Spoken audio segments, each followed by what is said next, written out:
हैं है तो तृतीया पंचमी च। देखिए इसमें दो गो होगा, तृतीया भी हो सकता है, पंचमी भी हो सकता है। अभी हम लोग तीसरा पढ़ रहे हैं, करण कारक तीसरा पढ़ रहे हैं, लेकिन इसमें गोरी आ गया पंचमी। देखिए इसका परिभाषा आपको लिखना है, हेतु अर्थात ये परिभाषा है कारण के अर्थ में, कारण के अर्थ में कारण कारण तृतीया और कौन विभक्ति होता है, पंचमी। तृतीया और पंचमी विभक्ति होता है। उदाहरण आपको समझा रहे हैं कैसे, उदाहरिए, चलिए समझिए। आपको एक एग्जाम्पल हम समझा रहे हैं और एक दे रहे हैं बनाने के लिए। सुनिए, ऐसा कोई भी एग्जाम्पल लिखना है जिसमें कारण आए, कारण। जैसे हमने क्वेश्चन लिखा, रामू हर्ष के कारण हंसता है। हर्ष माने पता है क्या होता है, हर्ष माने खुशी। हर्ष मतलब लड़का के नाम नहीं है, होता है लेकिन यहाँ पे नहीं है। क्वेश्चन है कि रामू हर्ष के कारण हंसता है। सबसे पहले बताओ रामू का क्या लिखे, क्या लिखे रामू का, लड़का के नाम है ना। हर्ष की जब आगे की षष्ठी लगाएंगे क्या, नहीं, के कारण, ये कारण आ गया ना, ये दूसरा है। तीसरा या पांचवा लगा सकते हैं, छुआ नहीं। तो तीसरा में होता है बालकेन वाला और पांचवा में क्या होता है, देखो यहाँ पे हम तीसरा लिखते हैं, तीसरा में बालकेन वाला होता है ना, और पांचवा में क्या होता है, पांचवा में होता है बालकात वाला। तो इसमें आपको दिक्कत नहीं है ना। बोल रहे हैं ना कि कौन, अगर सेंटेंस में कारण आ जाए तो तीसरा भी लगा सकते हैं, पांचवा भी लगा सकते हैं, कौन में सही हो जाएगा। तो हर्ष के कारण है, अगर हम तीसरा लगाते हैं तो हर्ष मतलब गिन नहीं सकते हैं हम खुशी को, तो सिंगुलर में मानेंगे। तो एक नंबर पे जब बालकेन हुआ तो यहाँ पे क्या कर देंगे, हर्षेण, क्या कर देंगे, तीसरा लगा दिए हर्षेण। अगर हमको पांचवा लगाना होता है क्या करते हैं, अगर पांचवा हमको लगाना होता बालकात, यहाँ क्या लिखते हैं, हर्षात लिख देते। ठीक है, दोनों हम लिखे, इसका मतलब आप दोनों मत उधार लीजिएगा। दोनों आपको हम समझाएं कि दोनों में से कोई एक सही हो सकता है। ठीक है, अब लिखा है हंसता है, तो सिंपल से इसका हम बना देंगे हंसती। क्वेश्चन दे बनेगा, चलिए लिखिए पहले। हम लोग शोक के कारण, ठीक है, रोते हैं। तो हम लोग का क्या लिखे, हम लोग का में वयम, शोक का वही होता है। ठीक है, के कारण तीसरा लगा दें कि पांचवा लगा दें, कोई भी लगा सकते हैं, आपका मन, हमारा मन, चलो हम तीसरे लगा देते हैं। ठीक है, तीसरा लगाएंगे तो क्या लिखेंगे, शोकेन, और पांचवा लिखेंगे तो पांचवा लिखेंगे तो शोकात, कोई भी एक को लिख सकते हैं। और रोते हैं तो हम लोग कितना नंबर पे, 9 नंबर पे। तीतांती में क्या आता है, आम, यहाँ पे क्या लिखेंगे, रोदाम।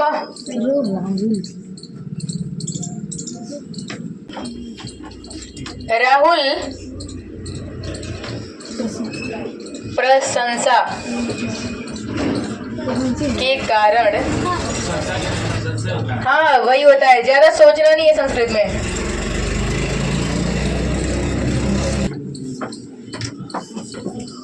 राहुल को क्या लिखे, राहुल, विसर्ग लगाए, हाँ। प्रशंसा, अच्छा इससे किस पे चला है, होगालक पे, जरा पढ़ो। प्रशंसा अंतिम में क्या आ रहा है, हाँ, किस पे चलेगा, लता पे, लेकिन चलाए किस पे हो, बालक पे। इतना पता है हमको, तो लता पे चलाएंगे ना। लता के अगर तीसरा पढ़ेंगे, शुरू से पढ़ते हैं, लता के तीसरा में लतया ही आता है, तो उस टाइप से हो जाएगा प्रशंसय। लेकिन इसमें अगर आपको दिक्कत हो रहा है तो पांचवा पढ़ लीजिए, लता के पांचवा पढ़ेंगे तो लता यह, ठीक है, तो उस तरह से इसका आराम से लिख लेंगे, प्रशंसाय। ठीक है, तीसरा में अगर देते तो पांचवा चला दिए, गलती नहीं होगा। हंसता है तो सिंपल से क्या लिखे? याद नहीं होगा तो याद करना पड़ेगा ना। सही है। तुम दोनों निंदा, निंदा मैंने पता है शिकायत, निंदा के कारण क्यों विद्यालय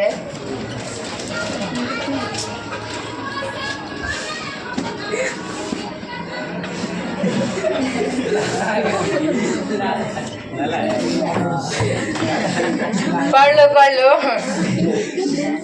बाद में गाना सुनना। चलो बोलो, तुम दोनों का मीनिंग? युवा। तुम दोनों का युवा। अच्छा, युवा ऐसे लिख सकते हैं क्या? हाँ। निंदा के चलो 6 नंबर डालो हेडिंग। अच्छा 6 नंबर ना, चलो उतारो। इत्थम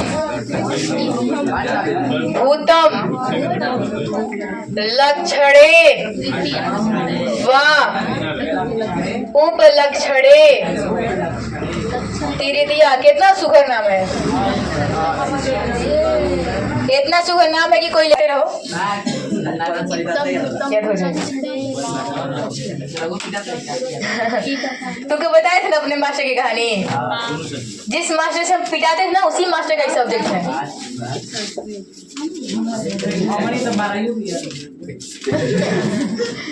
उनसे इतना डर लगता था ना, कौन मास्टर के सब्जेक्ट याद करे चाहे ना, उनका जरूर याद करते थे। उनसे डर था ना कि उनका पूरा चैप्टर हम रट गए थे, अभी तक याद है उनके डर।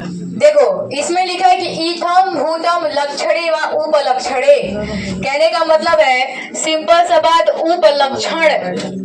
उपलक्षण माने पता है क्या होता है? पहचान। क्या होता है? उपलक्षण माने पहचान। पहचान माने इसका आपको परिभाषा लिखना है। उपलक्षण का मतलब होता है पहचान, और पहचान के अर्थ में तृतीया विभक्ति होता है। हो गया परिभाषा? लिख ले, चलिए लिखिए इसका परिभाषा लिखिए। उपलक्षण का अर्थ होता है पहचान, और पहचान के अर्थ में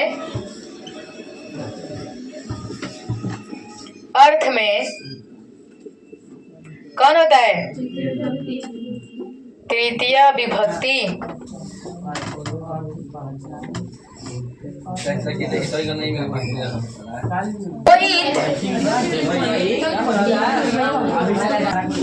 हल से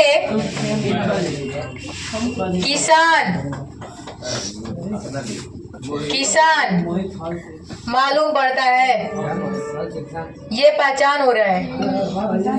खुद से बनेगा कि हम बताएं? देखो मोहित क्या लिखे? मोहित विसर्ग देना। अच्छा हल से देखो पहले एक बात समझो, किसी भी इंसान को हम कैसे समझते हैं कि वो क्या है? उसके हाव भाव, उसके पहनावा, उसके चीजों को देखकर। जैसे कोई मान लो लड़का है, बेग वोग लटका के अगर कॉपी किताब हाथ में लेके जा रहे, सोचेंगे कि वो पढ़ने वाला है, ठीक है। अगर कोई लड़का है मतलब हल लेके जा रहा है, खेत और जोतने जा रहे, सोचेंगे किसान है। मतलब किसी भी इंसान के कपड़ा को, वेशभूषा को, उसके चीजों को देख के हमें समझ में आता है कि वो क्या है, ठीक है। ऐसे ही किसी इंसान को हम नहीं कह सकते हैं। तो कोई हल लेके जा रहा है तो इसका मतलब कि वो किसान है, उसके साथ मतलब उसके वस्तुओं से पता चल रहा है कि वो किसान है। तो ये सूत्र में हमको यही पता चलता है कि पहचान कैसे करना और पहचान में तृतीया होती कैसे है। जैसे हल से तो एक हल है ना, तो बालकेन पे चला दें, सभा ने 5वां नहीं चलाना है, बस उसी में चलाना था, कारण वाला में। किसान क्या लिख देंगे? कृषक। मालूम पड़ता है कि वो सिंपल सा वर्ड होता है प्रतीयते, इसको याद रखना। यहाँ पे आपको रुक नहीं चलाना है, मालूम पड़ता है इसका मतलब प्रति